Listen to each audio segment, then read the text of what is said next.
자, 트럼프 전 대통령의 관세 정책.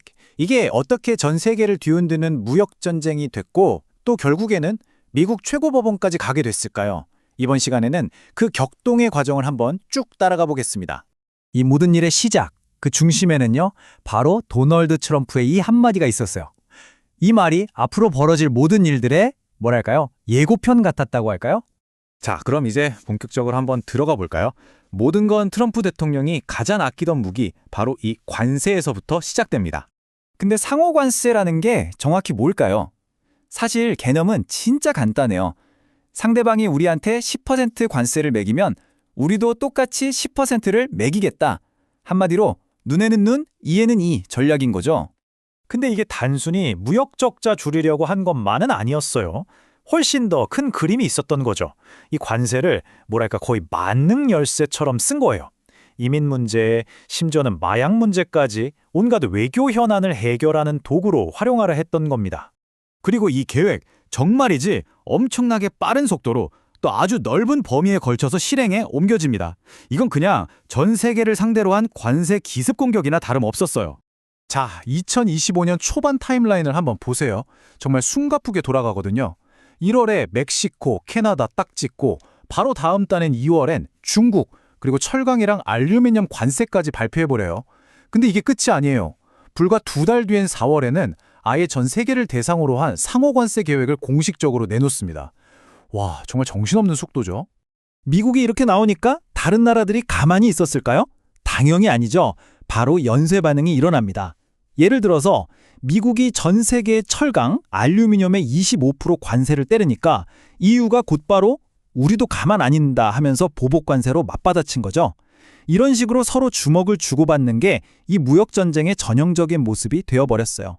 그 대상은 정말 전 세계적이었어요. 표를 보시면 중국의 무려 34%, 그리고 한국에도 25%, 일본 24%, 유럽연합도 예외는 아니었고요. 사실상 미국의 주요 무역 파트너는 거의 다 포함됐다고 보면 됩니다. 이렇게 서로 관세를 매기고 또 보복하고 이걸 계속 반복하다 보니까 특히 중국에 대한 누적 관세율은 정말 상상도 못할 숫자까지 올라갑니다. 몇 퍼센트였을 것 같으세요? 무려 145%입니다. 145%요. 자, 이렇게 밖에서는 경제 전쟁이 한창 불붙고 있었는데 동시에 다른 한쪽에서는 또 다른 싸움이 시작되고 있었습니다. 이번에 무역 현장이 아니라 바로 법정에서 말이죠. 재법원까지 가는 길이 순탄치만은 않았어요. 보면 1단계에서 연방법원이 이 관세 안 된다고 막아섭니다. 2단계 항소법원에서도 법적인 근거가 없다고 다시 한번 제동을 걸죠. 그러니까 트럼프 행정부가 그럼 끝까지 가보자 하면서 이 사건을 최종 관문인 대법원까지 끌고 간 겁니다. 그럼 법정에서는 대체 뭐가 제일 큰 쟁점이었을까요? 바로 이겁니다.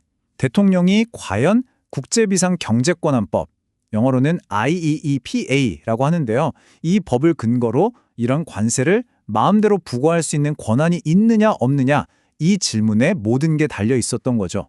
자, 이제 이 기나긴 드라마도 마지막 장을 향해 갑니다. 과연 결말은 어떻게 됐을까요? 그리고 그 이유는 어떻게 펼쳐질까요? 그리고 마침내 대법원의 판결이 나왔습니다. 결과는 아주 단호하고 명확했어요. 딱 한 단어, 위법이었습니다. 자, 위법 판결. 이게 구체적으로 뭘 의미하는 걸까요? 일단 가장 중요한 건 상호관세는 이제 법적으로 무효가 됐다는 겁니다. 그런데 여기서 잘 봐야 할 게 다른 법을 근거로 부과됐던 관세들은 이번 판결에 영향을 받지 않아요. 그대로 남는 거죠. 그러니까 결국 앞으로의 무역 정책에 대한 불확실성만 더 커진 셈이 됐고 전문가들은 정부가 분명 관세를 부과할 다른 방법을 찾아 나설 거다 이렇게 보고 있는 겁니다. 이렇게 가장 강력한 무기 중 하나가 법에 의해 막혀버렸습니다. 그럼 이제 이 전 세계적인 무역 전쟁은 과연 어디로 흘러가게 될까요? 여러분은 어떻게 생각하시나요? 재미있게 보셨다면 구독, 좋아요, 알림 설정까지 꼭 눌러주세요.